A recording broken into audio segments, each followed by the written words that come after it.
నమస్కారం అండి. This is #you. Ambati రాంబాబుకి ఎక్కడా కష్టాలు తీరట్లేదు. అతన్ని అన్ని చోట్ల పోలీస్ స్టేషన్‌లో కంప్లెయింట్ల మీద కంప్లెయింట్లు ఇచ్చారు గదండీ! చంద్రబాబు నాయుడు గారిని దూషించినందుకు. ఆ పర్టిక్యులర్ కేస్‌లో అంబటి రాంబాబుకి పులివెందుల నుంచి కూడా పిలుపొచ్చింది. డైరెక్ట్‌గా పోలీస్ స్టేషన్‌కెళ్ళి విచారణ ఎదుర్కోకుండా తనొక ప్రతిజ్ఞ చేశాడు. ఎవరి దగ్గర అనుకుంటున్నారు? వైఎస్ రాజశేఖర రెడ్డి గారి సమాధి దగ్గర కూర్చొని అంబటి రాంబాబు ఒక పెద్ద ప్రతిజ్ఞ మొత్తం పూలతో నింపేశాడు, హంగామా చేశాడు. వీడియో చాలా షార్ట్ లెంగ్త్‌తోనే ఉంది. తొందరగా అది ప్లే చేస్తాను చూడండి.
నా మీద పులివెందుల్లోనూ అదేవిధంగా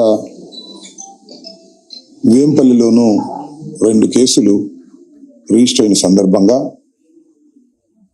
నన్ను విచారణకు పిలిచారు. దాని నిమిత్తం నేను రావటం జరిగింది.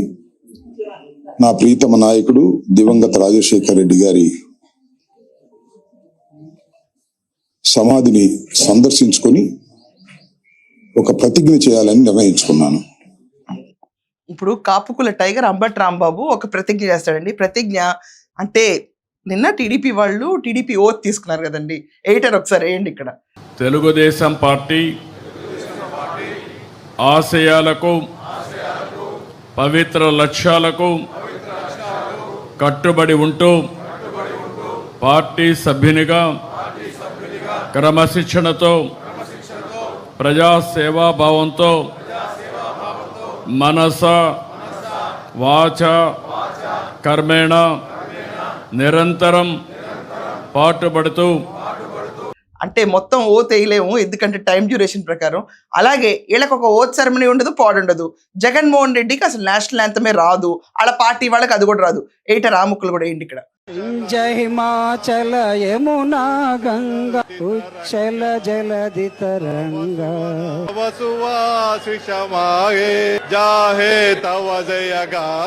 సో ఈ పార్టీ నుంచి వచ్చిన అంబటి కొత్తగా ఓత్ తీసుకుంటున్నాడు ఇక్కడ. ప్రతిజ్ఞ ఓత్ దీక్షంగా అది కూడా పేపర్ మీద ప్రింట్అవుట్ తీసుకొని చదువుతాడు, డైరెక్ట్ గా చెప్పలేడు.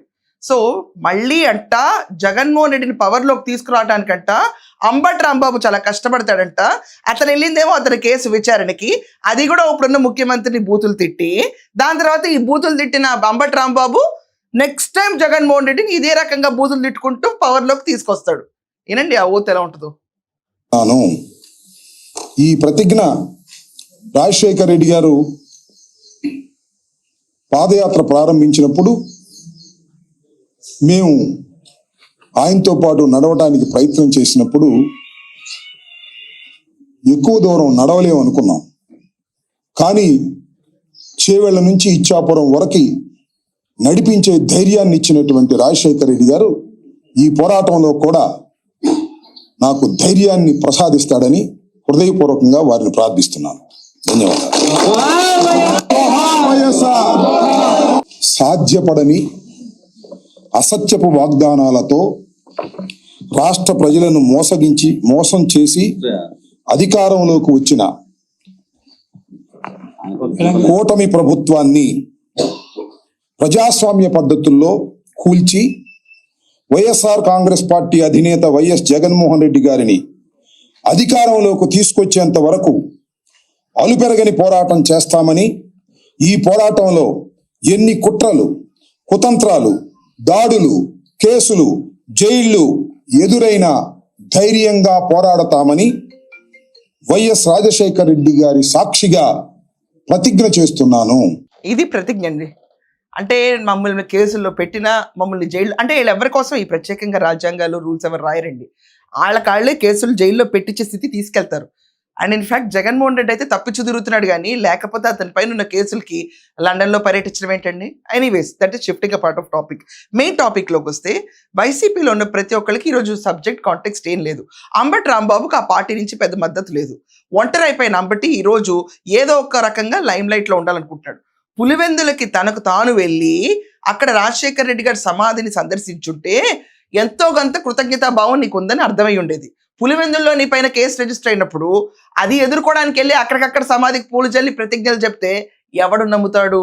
ప్రజలం గొర్రెలమా? అండ్ రెండో పాయింట్కి వస్తే, వైఎస్ భారతిరెడ్డి పిఎస్ అయిన వర్రా రవీందర్ రెడ్డి షర్మిల గారి గురించి, విజయమ్మ గారి గురించి రాయిని కారుకూత అనేది లేదు. అంబటి రాంబాబు, నువ్వు దీని గురించి ఎక్కడ స్వరం వినిపించవు. మూడవది, ఈ సోకాల్డ్ జమోరే, మీ పార్టీ ప్రెసిడెంట్ జమోరే వాళ్ళ భార్య భారతిరెడ్డి సాక్షి ఛానల్ చైర్మన్, ఆ ఛానల్లో కూర్చుని సీరియస్గా వైఎస్ షర్మిల గురించి డిబేట్లు పెడతారు. నీకెక్కడన్నా కాపుకుల టైగర్ అవ్వాలి నేను అని నువ్వు ఆశిస్తే ధైర్యంగా ఇండిపెండెంట్గా పోటీ చేయి. లేకపోతే ఇంకొకసారి రాజశేఖర్ రెడ్డి గారి పేరు తీసుకున్నప్పుడు సొంత ఆయన భార్యకి వాళ్ళ కూతురికి అన్యాయం జరుగుతుంటే అది కూడా మనం వ్యతిరేకించలేని ఒక ధీటైన వృద్ధ మగాడు ఎందుకు? ఆ పార్టీలో నువ్వు ఉండి ఉపయోగం ఏంటి? ఒక అడ్వకేట్ కింద సామాజికంగాను, మానసికంగాను, నైతిక విలువలుగాను 3 రకాలుగాను చనిపోయినట్టే. మనసు చంపుకుని అన్ని చంపుకుని ఆ పార్టీలో పదవి కాంక్షతో నువ్వు వెళ్ళటం తప్ప ప్రజలు ఎవ్వరూ వీటిని హర్షించరు.